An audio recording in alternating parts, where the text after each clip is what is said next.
RICO trial just kicked off and he is already snitching on everybody. Given the high stakes that are involved in this case, it's not surprising that Diddy is snitching, but what we never expected was for him to snitch on Usher, given how close her and Usher used to be. So, does this mean that Usher was a willing participant in Diddy's shenanigans? For a long time, people thought that Usher was another one of Diddy's very long list of victims, but from what Diddy is now saying, we couldn't have been more wrong about that. Word on the streets is that the feds are looking into whether he was actually more involved in Diddy's mess than anyone realized, with Dawn Richard claiming Usher stood by while Diddy allegedly put hands Cassie and new rumors swirling about him possibly helping Diddy use other young men. Folks are starting to think he wasn't just a bystander. If the streets are right, the feds might be closing in on Usher too, and he could end up sharing a cell with the man he used to call a mentor. This is about to be a hot mess, so let's break this down. Okay, so Diddy's trial is in full swing and he is clearly desperate to come back home because he has been singing like a canary. He has been in prison for about 8 months now, and for someone like Diddy, who was used to having the finest things in life, y'all can bet that he is having the worst time of his life. There are reports that he is being treated horribly behind bars, and considering the horrible things that he is being accused of, well, let's just say that it's not surprising that he's not exactly getting a 5-star treatment. And if he is found guilty of his charges, it's only going to get 10 times worse. He's facing a life imprisonment for the RICO charges alone, and for the SA and trafficking charges, that's another minimum of 15 years on top of the life charges. And if his current situation is bad, it's going to get even worse when he gets sent to real prison. So, like I said, it's not surprising that he's desperate enough to snitch on everyone, including Usher, who was like a son to him. Fans are absolutely shook at the thought that the feds might be eyeing Usher now, especially since we've always seen him as one of the victims in this whole Diddy mess, not someone who might have been a willing participant while all the chaos was going down. We assumed Usher was caught up in it against his will. He was just 13 when he moved in with Diddy, and with all those long-standing rumors about Diddy's creepy behavior with young boys, people naturally figured Usher was another one of the kids he manipulated. But now, this new narrative is throwing everybody off. Usher has been really quiet about whatever went down between him and Diddy back in the day, and honestly, can you even blame him? We've heard way too many stories about people saying Diddy allegedly threatened to make them disappear if they stepped out of line. I mean, this man allegedly blew up Kid Cudi's car just to send a message, and Cudi confirmed it happened. If he's willing to do that to someone with a platform like Kid Cudi, imagine what he's capable of doing to folks without that kind of protection. Scary stuff. Now, it's no secret that Diddy seemed to have a soft spot for Usher, maybe even a genuine love for him in some twisted way. But if Usher had ever spilled the tea publicly, things could have gone very left. He probably knew speaking out might have cost everything, or worse. Even though Usher has never come out and told the full story, he's definitely dropped some serious hints that something shady went down. Just look at that interview he did. He didn't spill everything, but he gave just enough cryptic comments to let us know there's way more to the story than what he's saying out loud. He wasn't exactly naming names, but the energy said a lot.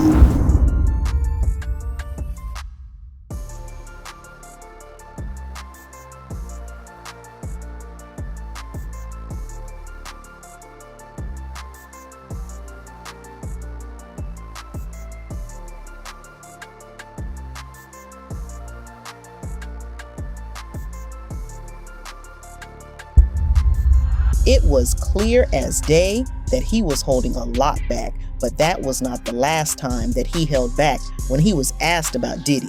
For example, in this other interview, the interviewer noted that Usher became surprisingly restrained. "I want to save some stuff for my book one day," he said. "I'll put it this way, there was a lot of sex." After what happened to Kim Porter when she tried to write that tell-all about Diddy, you know Usher got the memo real quick. Stay quiet or else. Ever since then, he's kept it on lock. Like, not a single word about Diddy. But here's the thing, the truth always finds a way out. And Diddy, he slipped up a few times over the years when talking about Usher, just enough to raise eyebrows. Whether it was a weird comment or an awkward moment, he's definitely let a little truth peek through, and it's clear there's a whole lot we haven't been told. That's my brother right here from day one. We used to wake up and pause, but like just back in the days when he was like 10 and I was a little bit older, his older brother, we used to fight over the frosted flakes, you know what I'm saying, before pause was invented. Or the time he said this. Nobody else with you, you take your time, boy. I see you. Like, doing baby. You were in the kitchen. And get this, turns out the feds have allegedly been hip to Diddy's rumored obsession with young boys for a while now. Word on the street is that some leaked evidence dropped a few months ago showed that the feds had been investigating him since 2013. Yep, over a decade of quietly digging into the madness, and now everything's finally starting to fall apart. It's like all the puzzle pieces are clicking into place and the picture is not looking good. According to a court filing that was filed in 2013, during a debriefing session with federal investigators, James Roseman, the music manager turned kingpin, was reportedly questioned about the sexual preferences of entertainers, including whether Sean Diddy Combs was having intimate relationships with underage boys, according to a U.S. District Court filing. But it gets even messier because there's way more where that came from.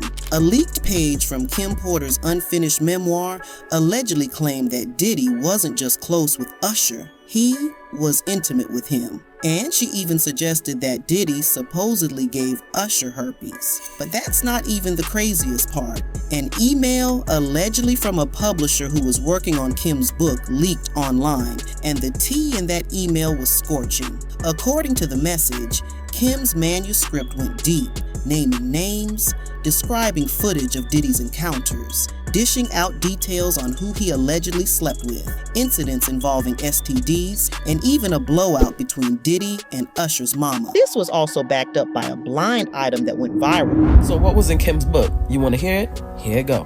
Now, I cannot confirm or deny what's in this book, but ain't nobody fit Natasha K. me. So in this book, it detailed his relationships with men, footage of those encounters. It had the names of the men he slept with, a disease.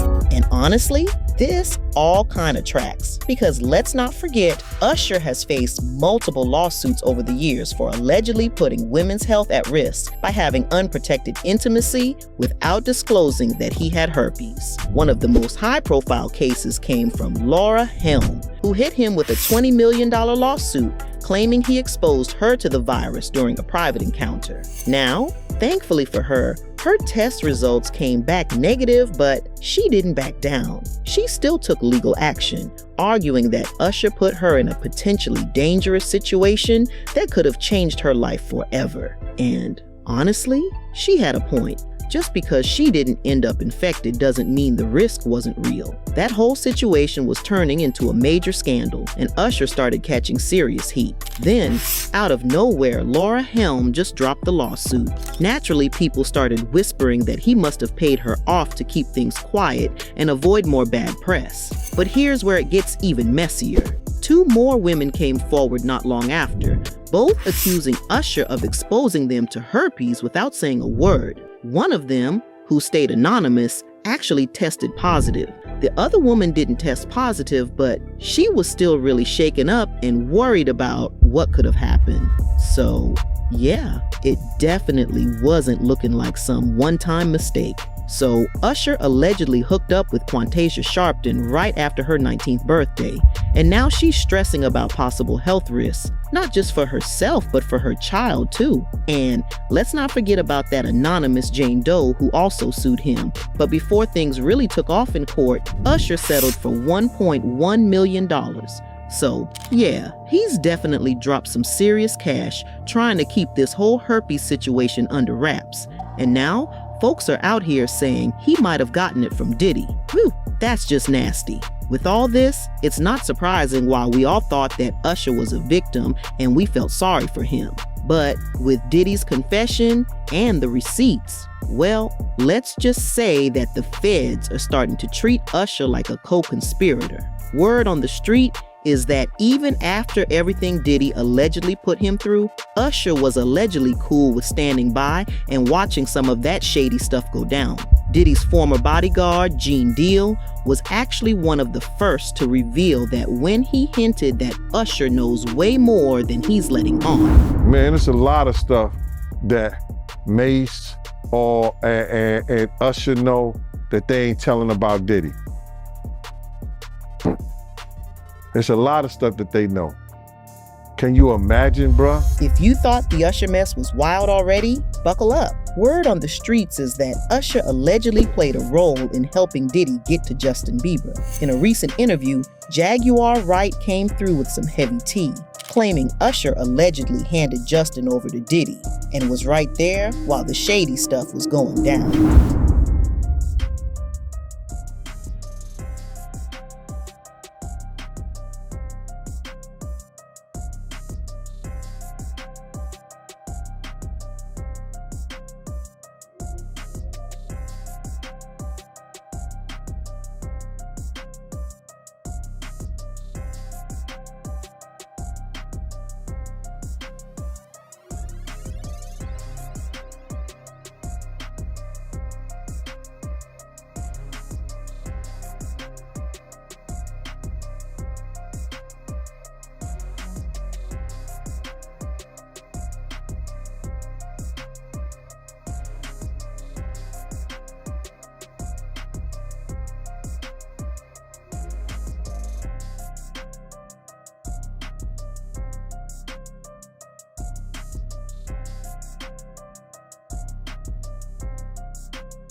Now, if you're wondering what Jaguar meant when she said 48 hours with Diddy, she was talking about this strange documentary-style video Diddy filmed with Justin Bieber when Justin was like 15 or 16. In the clip, Diddy literally says they're gonna spend 48 hours together, just the two of them, doing things he couldn't even talk about on camera. What was he referring to exactly? Because the whole thing feels off, and honestly, it's giving all kinds of suspicious. 48 hours. Right now, he's having 48 hours with Diddy, him and his boy. They're having the times of their lives, like you know, where we hanging out and what we doing. We can't really disclose. Diddy said some things in the video that made people wonder if he had a hidden agenda. Right off the bat, he promised to gift Justin a Ferrari for his 16th birthday. As soon as you turn 16, you know what I'm saying, I'm gonna let you rock this every time you come to LA. Yeah, this gonna be yours. And just when you thought that was generous, he swiftly jumped into another promise, vowing to hand Justin a mansion for his 18th birthday. All right. Then, when you get 18, you get the house. You get the mansion. Okay, I get the mansion? Yeah. It was a huge red flag. Diddy was out here promising Justin a mansion and a Ferrari like it was nothing. This is the same Diddy who's been called out by his own artists for not even paying them their royalties. So yeah, it was giving real shady vibes. He was out here acting like Santa Claus, handing out luxury gifts when he's known for being stingy with the people who actually made him money. Suspicious AF, no question. According to the whispers making their rounds, the situation with Justin Bieber might be even darker than folks initially thought. Word is, Diddy allegedly forced Justin to do things he wasn't comfortable with, and I'll just let y'all connect the dots on that one. What makes it even more disturbing? Justin was only 15 at the time, while Diddy was a full-grown man in his 40s. That power dynamic alone is enough to make your skin crawl, and it doesn't stop there. Gene Deal came back with even more shocking claims, saying that in the industry, it's pretty much an open secret that Diddy allegedly has a thing for young boys. All these industry people know that Diddy been acting like this and doing this and try to engage other men into sex acts. with him. There was story that he was trying to get Chris Brown. There's stories about, you know,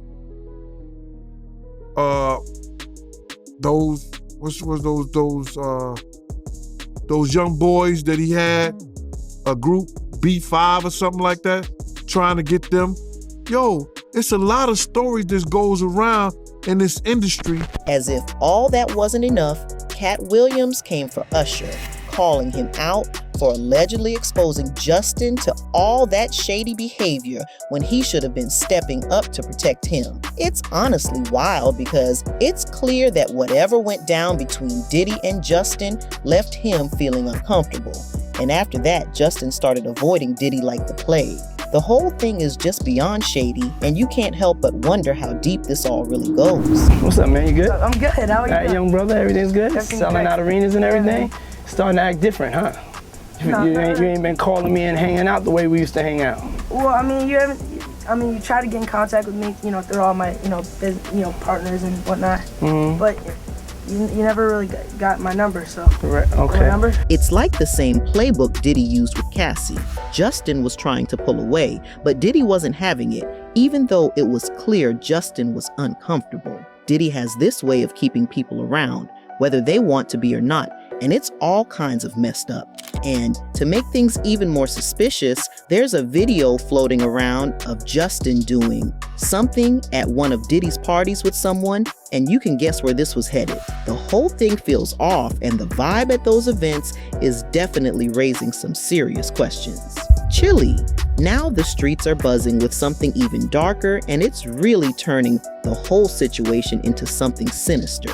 In Cassie's lawsuit, she spoke about how Diddy allegedly forced her to use substances and then assayed her while she was high. It's already horrifying enough, but now the feds are tossing out similar claims, saying Diddy did the same thing to Justin. Not only did Diddy allegedly introduce Justin to drugs, but it's being said he got him so hooked that Justin developed a full-blown addiction. Justin's been open about his struggles with addiction in the past. And it's just heartbreaking to think about what he went through, especially at such a young age, navigating the music industry. I was sipping lean, I was popping pills, I was doing Molly, shrooms, everything. And he also talked about how difficult it was for him to beat the addiction. I was waking up in the morning and the first thing I was doing is popping pills and smoking a blunt and starting my day. Pretty serious. It just got scary. I basically said to myself, oh my God, if you're real,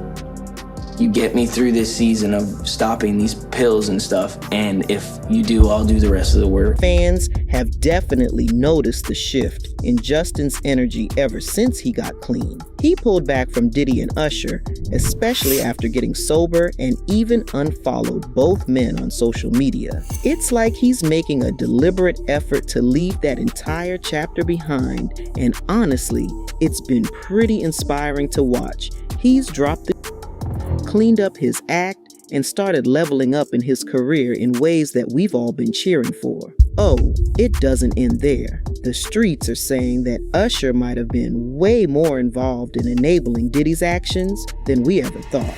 In Dawn, Richard's lawsuit against Diddy, she revealed that she allegedly saw Diddy hurt Cassie right in front of Usher, and Usher didn't do a thing. It's wild to think that Usher, who we've all seen as a victim in this mess, might have actually been complicit, or at the very least turned a blind eye to Diddy's behavior. The whole situation is messy AF. And it's starting to look like there's a lot more to the story than we've been told. The court document said Combs hosted a dinner at a West Hollywood, California restaurant, which Ms. Richard and Ms. Harper were required to attend. Among the guests at the dinner were celebrities like Nayo and Usher, as well as Mr. Levine. At the dinner, Mr. Combs and Ms. Ventura had an argument. In front of the dinner guests, Mr. Combs hissed at Ms. Ventura in a screaming whisper and forcefully punched her in the stomach, causing her to double over in visible pain, crying. Ms. Clark escorted Ms. Ventura out of the restaurant, and Mr. Combs remained and continued socializing with the dinner guests. At this point, it kinda makes sense why the feds aren't treating Usher as a victim anymore. After Dawn Richards' lawsuit dropped, Usher deleted every single post on his Twitter, which was a red flag. Fans obviously started speculating, and once they caught wind of it, Usher quickly responded, talking about how his account got hacked. He said, "Account got hacked and y'all ran with it. See you tonight at Intuit Dome. If you think this is bad enough, well, it's about to get even worse, because insiders are saying that the tea that Diddy spilled about Usher is so insane that we're probably going to be seeing a surviving Usher documentary pretty soon. But do y'all think it's fair for Usher to be treated as a conspirator and not a victim? Drop your thoughts in the comments and then check out this next video.